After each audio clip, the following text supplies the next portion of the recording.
Dahulu kala, di suatu desa kecil dekat lembah yang asri, tersebutlah dua bersahabat bernama Embro dan Pipo. Mereka adalah tipe pemuda yang berambisi untuk menjadi orang terkaya di desanya. Mereka kerap membicarakan impian dan ambisi mereka itu akan kekayaan, kehidupan, dan gaya hidup yang ingin mereka miliki nantinya. Mereka tidak takut untuk bekerja keras.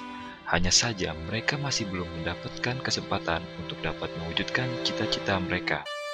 Hingga suatu hari, kesempatan itu pun datang. Desa mereka membutuhkan lebih banyak air. Oleh karena itu, kepala desa mempekerjakan Embro dan Pipo untuk mengambil air dari mata air di gunung untuk dibawa ke tempat penampungan di desa.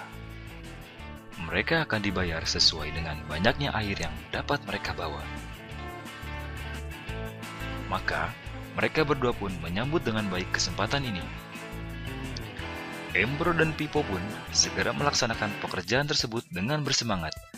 Setiap hari sejak pagi hingga sore, mereka bergegas menuju mata air dengan membawa ember masing-masing. Mereka bekerja keras untuk membawa air sebanyak mungkin ke tempat penampungan air di desa. Menjelang sore hari, mereka pun pulang dengan membawa upah dari hasil jerih payah mereka hari itu. Embro merasa puas sekali dari hasil kerjanya itu dan besarnya upah yang ia dapatkan. Ia yakin bahwa dengan pekerjaannya ini, ia bisa segera mewujudkan cita-citanya. Lain halnya dengan Pipo, ia merasa tidak nyaman dengan cara yang mereka lakukan itu. Ia mencari cara yang lebih nyaman untuk mendapatkan lebih banyak uang. Suatu hari, Pipo mendapat sebuah gagasan. Ia berniat membangun sebuah saluran pipa untuk langsung mengalirkan air ke tempat penampungan di desanya, sehingga ia tidak perlu lagi membawa ember. Dengan antusias, Pipo pun menceritakan gagasannya ini kepada Embro dan mengajaknya bekerja sama. Tetapi, Embro tidak sependapat. Ia bahkan mentertawakan gagasan Pipo tersebut. Embro merasa dirinya mampu mendapatkan lebih banyak uang dengan cara lebih sering mengambil air dan menggunakan ember yang lebih besar. Dengan cara ini, Embro yakin penghasilannya akan meningkat. Pipo akhirnya memutuskan untuk mewujudkan sendiri gagasannya itu.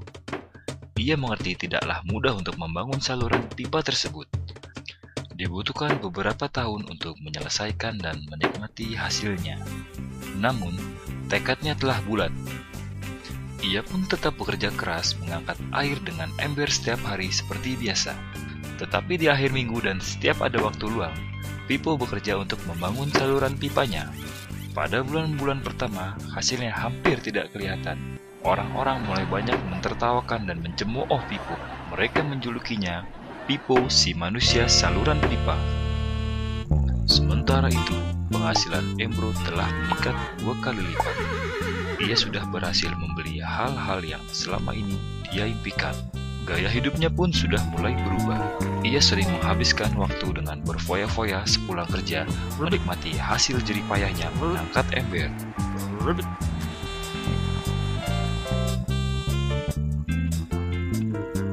Seiring bertambahnya usia, kinerja Embro pun sudah semakin lamban karena beratnya ember besar yang ia bawa setiap hari.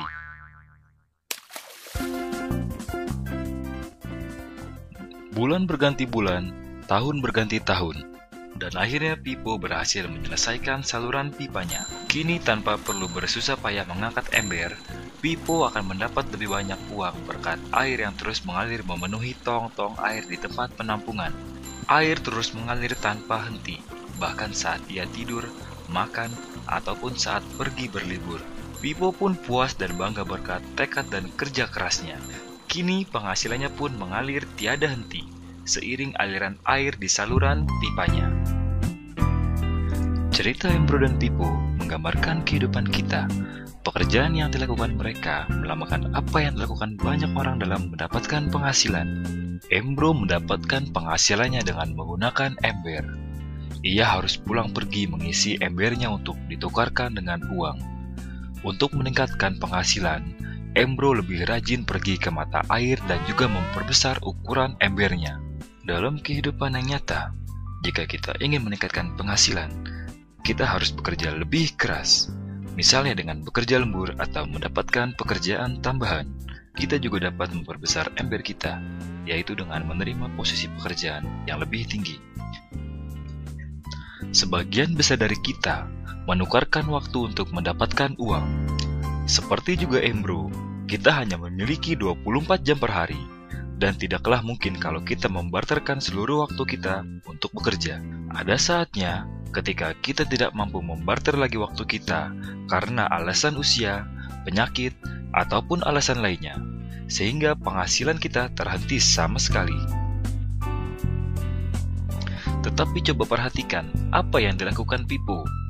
Secara bijaksana, Pippo tidak membarterkan seluruh waktunya hanya untuk mendapatkan penghasilan yang terbatas. Dia menggunakan sebagian waktu yang dimilikinya untuk membangun saluran pipa karena dia tahu saluran pipa ini akan mendatangkan penghasilan yang berkesinambungan tanpa ia harus membarterkan seluruh waktunya.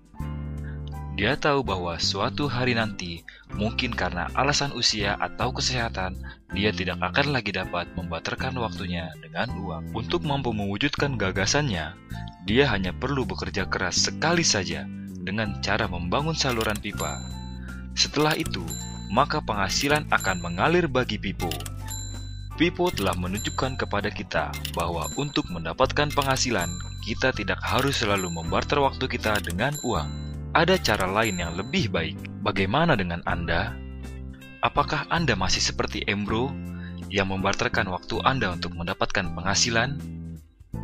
Atau Anda ingin mengikuti jejak Pippo dengan mulai membangun saluran pipa untuk mendapatkan penghasilan yang berkesinambungan? Jika Anda tertarik dengan gagasan saluran pipa, hubungi orang yang meminjamkan Anda DVD ini, agar Anda bisa memulai membangun saluran pipa penghasilan Anda saat ini juga.